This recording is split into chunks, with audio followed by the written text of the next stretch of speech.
ये बताएं फवाद साहब, हम बात कर रहे थे मौलाना साहब की। मौलाना साहब की तलवार नियाम में एम नहीं जाती। कोई बातचीत चल रही है, कोई हो रही है, क्या सीन है? देखिए मौलाना का अभी एग्जैक्टली मुझे नहीं पता कि क्या वहाँ पे चल रहा है और क्यों नहीं हो पा रहा, क्योंकि कल और परसों 2 मीटिंग जो उन्होंने की हैं, उन्होंने तहरीक इंसाफ के वालों को भी के कहा है कि ऐसी कोई बात नहीं है, मैं बिल्कुल हुकूमत के साथ हमारा नहीं है और हम ये अपने जो मामलात हैं उसके मुताबिक ही रहेंगे और हम कतई तौर पे उधर नहीं जा रहे। लेकिन असल बात तो ये है कि आपने जो मौलाना भी NGO तो नहीं ना चला रहे, PTI को भी तो अल्टीमेटली देखें ना, एडजस्टमेंट्स करनी है। आपने पब्लिक अकाउंट कमेटी आपने रखी हुई है, अब आपको हुकूमत नहीं दे रही थी, आप कहते थे कि नूर आलम को ना दें, किसी और को नॉमिनेट करें। अब आप जो उनके डिप्टी कमिश्नर्स वगैरह 1-2 अपने ज़िलों में हैं, उनकी मर्ज़ी के लगा दें। इसी तरीके से ये जो आपका है सेनेट की सीट है, ये उनको दें।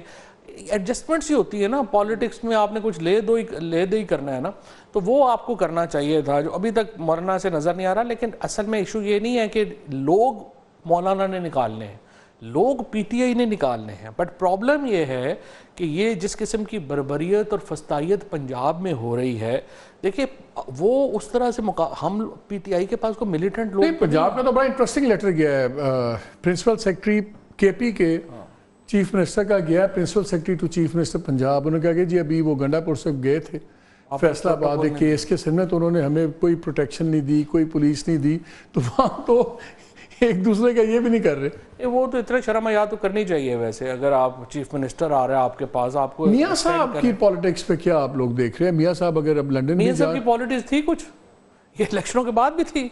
देखिए मेरे ख्याल में मिफ्ता खैर नून की पॉलिटिक्स के ऊपर ज़्यादा बेहतर बताएगा, लेकिन मेरा जो अपना ख्याल है, 18 फरवरी को मियाँ साहब अपनी सीट भी हार गए 30,000 वोटों से, उसके बाद उनका इम्पैक्ट तो ख़त्म हो गया पॉलिटिक्स पे।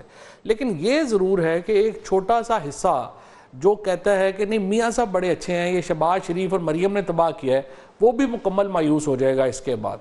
और अभी जो मेरा जो असल में जो नून लीग का वो नुकसान पहुंचने का जो प्रॉब्लम है ना, वो ये है कि अब PTI के बाद वहाँ पे एक्सट्रीमिस्ट फोर्सेस जो हैं वो रिप्लेस कर गई हैं PMLN को। That is the worst thing that has happened. Minus Imran क्या होगा पॉलिटिक्स में? लेट्स से अगर इमरान खान किसी भी तरीके से माइनस हो, माइनस इमरान जो है आपका खैबर पख्तूनख्वा और बलूचिस्तान अल्ट्रा नेशनलिस्ट के पास चला जाएगा, पंजाब एक्सट्रीमिस्ट के पास चला जाएगा, कराची और पंजाब दोनों, क्योंकि फौरी तौर के ऊपर इमरान खान का कोई पॉलिटिकल अल्टरनेट नहीं है और इंक्लूजन के बगैर इमरान खान के कोई स्टेबिलिटी नहीं है। लेकिन जो फैज़ हमीद केस चल रहा है, अगर उसके अंदर रगड़े गए फिर क्या होगा? मिलिट्री कोर्ट में ट्रायल चला लेंगे, तो इमरान खान की पॉलिटिक्स को क्या फ़र्क पड़ना है? इमरान खान के साथ तो 10 हमदर्दियाँ बढ़नी है ना, दुनिया में भी बढ़नी है और यहाँ पे भी बढ़नी है। आप देखिए असल इशू ये नहीं है, असल इशू आप ये बताएं कि इस्टेब्लिशमेंट, PMLN, पीपल्स पार्टी, इन्होंने क्या किया है जिससे इमरान खान की पॉलिटिक्स को फ़र्क पड़ा है?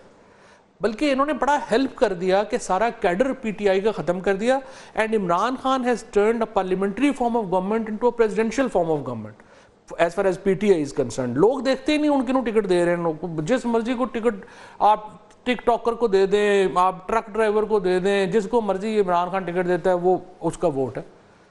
पार्लियामेंट्री फॉर्म ऑफ गवर्नमेंट खत्म कर दिया इन्होंने।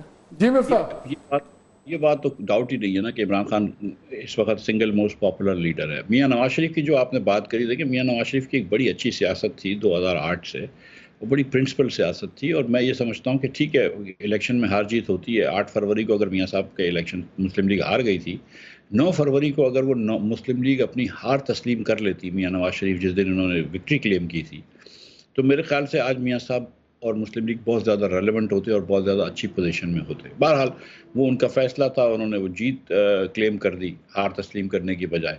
उससे मैं समझता हूँ कि एक रेपुटेशनल लॉस भी हुआ है। आप और इस तरह हिस्सा रहे हैं PMLN का बड़ा करीब से, हाईएस्ट लेवल पे, मियाँ साहब इतना खामोश क्यों रहते हैं वहाँ से बिल्कुल? या उनकी वीडियो चलती है छली खाते हुए, या वो तंदूर पे, फिर उस दिन वो 14 रुपए वाली प्रेस कॉन्फ्रेंस में आ गए चीफ मिनिस्टर की, जिसपे उस पर बड़ा बातें हुई कि यार क्या हो गया, 3 टाइम प्राइम मिनिस्टर, इस बात पे रह गए। क्या मियाँ साहब की सियासत ख़त्म हो गई है? इस वक्त मियाँ साहब खुद भी बैक सीट ले रहे हैं। एक जगह शहबाज साहब को दी हुई है, एक जगह मरियम को दी हुई है। और सच्ची बात यह है कि देखें ऑब्वियसली वो शायद वोटरों से डिसअपॉइंट हैं कि वोटरों ने इनका साथ दे दिया है। चक्कर ये है कि पाकिस्तान में देखें 2016 में मियां साहब पॉपुलर थे, लेकिन 2024 में तो वोटर ही चेंज हो गया है और 5 साल बाद फिर वोटर चेंज हो जाएगा। और जो मैंने पोल्स करवाए थे, जो मैंने पोस्ट इलेक्शन एनालिसिस भी देखा है कि मतलब बिटवीन द 18 to 50 के एजेस में सारे वोटिंग ग्रुप में मियां मुस्लिम लीग पीटीआई से हारी है। तो वो ये वोटर आहिस्ते आहिस्ते चेंज हो रहा है, डेमोग्राफी पाकिस्तान की चेंज हो रही है। बहुत अरसे से मियां साहब हैं और अगर पाकिस्तान की हालत ये है जो आज है कि हिंदुस्तान हमसे आगे, बांग्लादेश हमसे आगे, तमाम ममालिक हमसे आगे हैं, तो लोग ये कहते तो हैं ना कि यार आप लोग 20-20, 30-30 साल से हमको नजर आते हैं। चलो यार एक चीज तो हो गई है, पाकिस्तान में एक कल्चरल चेंज तो आ गया है कि अब वो फैमिली या ब्लॉक पॉलिटिक्स के बजाय अब वो इंडिविजुअल पे आ गई है, इसलिए शायद नहीं। लेकिन मालिक सबसे बड़ी प्रॉब्लम तो पीपल्स पार्टी का, तो देखिए इलेक्शन हो ना, आज पीपल्स पार्टी इंटीरियर सिंध से 30 सीटें जीतती है, वो 30 सीटें उनकी हैं, उसके बाद उनकी भी धांधली है। प्रॉब्लम यह है कि नून लीग और पीपल्स पार्टी के पास स्टोरी नहीं है कोई नई जनरेशन के लिए, उनके पास कोई कहानी ही नहीं है कि उन्होंने क्या। अभी भी आप देखें ना, मसलन नून लीग और पीपल्स पार्टी का बजट के ऊपर क्या बातचीत हुई थी कि जी पीएसडीपी में हमें शेयर दें।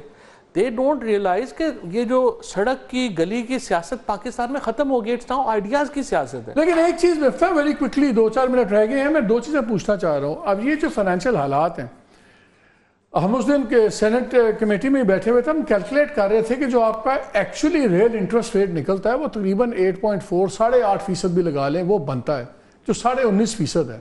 गवर्नर साहब बड़ी बातें कर रहे थे, इतने ट्रिलियन हमने प्रॉफिट कमाया स्टेट बैंक ने, जो हम गवर्नमेंट को देंगे सब कुछ। 1% अगर कम होता है इंटरेस्ट रेट तो तकरीबन 450 बिलियन इंटरेस्ट पेमेंट में कमी आती है। अगर ये 2 पॉइंट कर दें तो 1 खरब रुपया तो हमारा इंटरेस्ट पेमेंट डोमेस्टिक का वही हमारा बच जाता है। अगर ये इंटरेस्ट रेट थोड़ा सा कम कर दें शायद इकनॉमिक एक्टिविटी बढ़ भी जाए। अब ये जो चीज़ें हो रही हैं IMF वाली और दूसरी, अगर इस वक्त इंटरेस्ट रेट्स पर कम ना हुए, क्या इकॉनमी को कोई इम्पेटस मिलेगा या उसके बगैर कोई चारा है कम करके? अगर 8.5% है और आपका 19.5 पे चल रहा है, बहुत बड़ा मार्जिन है आपके पास, आप 2-4 पॉइंट्स तो कम कर सकते हैं। देखें मालिक, के पिछली 2 मीटिंगों में स्टेट बैंक ने गलती की है और ज़्यादा इंटरेस्ट रेट कम करना था। ये स्टेट बैंक की और MPC की सीरियस गलती है, मैं ये समझता हूँ। और अब मैं उम्मीद करता हूँ कि 1-2% ये इंटरेस्ट रेट कम कर देंगे। और ये स्टेट बैंक के प्रॉफिट की बात तो अजीब सी बात है, क्योंकि हुकूमत पाकिस्तान इनको सूद दे रही होती है तो फिर वो कर देते हैं। मतलब ये तो अजीब अकाउंटिंग चीज़ें हैं, ये कोई रियल तो चीज़ नहीं है। ये देखें 1% से मेरे ख्याल से कोई 70 अरब रुपए का फ़ायदा होता है, इससे ज़्यादा नहीं होता है, क्योंकि लोकल डेट जो है उस पर ही फ़र्क है। लेकिन बिजनेसेस को बहुत फ़ायदा होता है। तो इंटरेस्ट रेट आहिस्ते आहिस्ते कम होना शुरू होगा। लेकिन जब इंटरेस्ट रेट अब 2% कम करेंगे, उसके बाद मज़ीद कम करेंगे, तो थोड़ा सा करेंसी के ऊपर भी प्रेशर आएगा। ये स्टेट बैंक ने ये मद्देनज़र रखते हुए ये इतने कॉशियस हैं ये, क्योंकि दूसरी तरफ करेंसी का भी इशू है। लेकिन इंटरेस्ट रेट्स कम हो जाएंगे। लेकिन मैं आपको इस वक्त बता रहा हूँ कि अब पाकिस्तान की मईशत को ठीक करने के लिए आपको कोई ना कोई पॉलिटिकल हल निकालना होगा। और इस वक्त वैसे तो बाज़ाहिर देखिए, सच्ची बात ये मालिक कि कोई रोड पे तो कोई भी नहीं आया हुआ है।